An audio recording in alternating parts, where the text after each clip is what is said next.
You wake up and open your eyes. You find you are in complete darkness, and as you feel around, you realize you are in a wooden container of some sort. Memory floods back to you, and you wonder if you are back in the basement of the house full of coffins.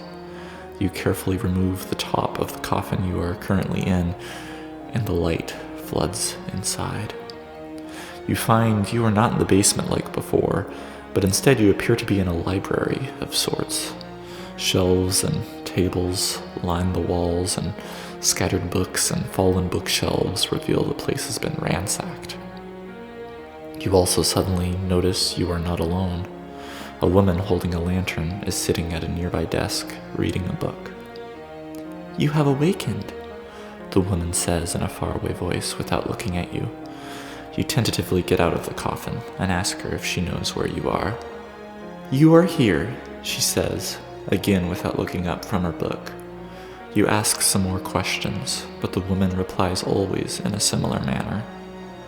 You finally exit the library through its front double doors and see a now familiar, desolate landscape. The library behind you is the only visible building. You suddenly hear a sound coming up on your left, and you turn and see a double horse-drawn carriage approaching. It is driven by a cloaked figure, and as it approaches further, you realize with a shock that this cloaked figure has skeletal features. The carriage stops in front of the library, and the driver stares at you. You consider retreating back into the library, but aside from his dreadful appearance, the skeletal driver offers you no hostility. The door behind you opens, and you glance back to see the woman exiting the library. Without a glance at you, she heads toward the back of the carriage and steps inside.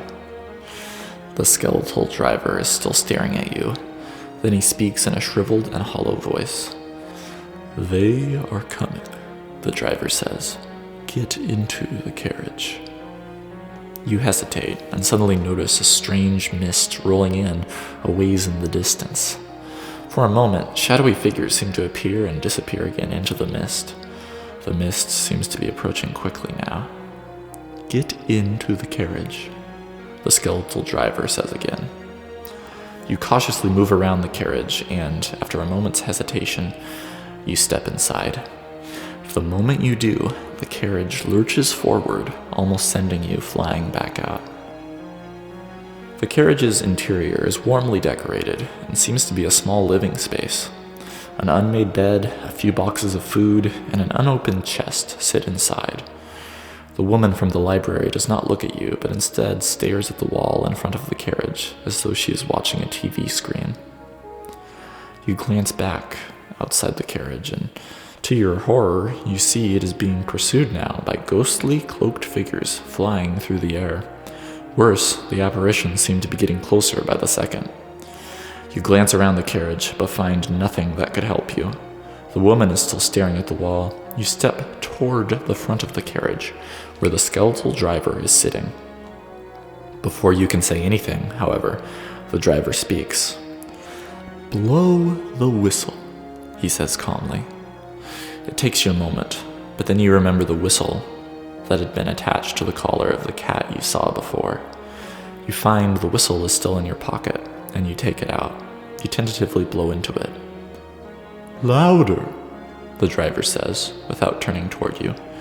You do blow the whistle louder, and suddenly you hear a great flurrying sound coming from all around the outside of the carriage.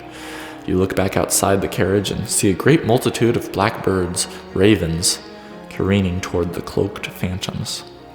The phantoms reach out with apparently a glowing energy to the swarms of ravens, scattering many. However, the ravens strike back and slow the phantoms' approach.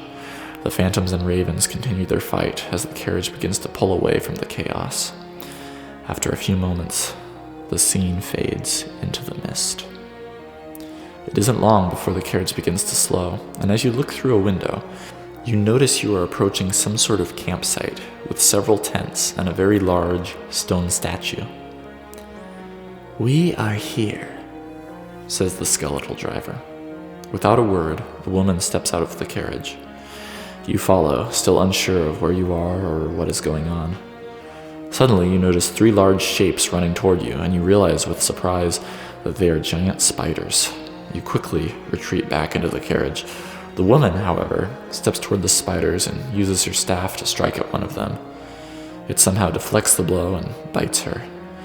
Another one attempts to bite her as well, but she evades the attack. The third runs toward the carriage.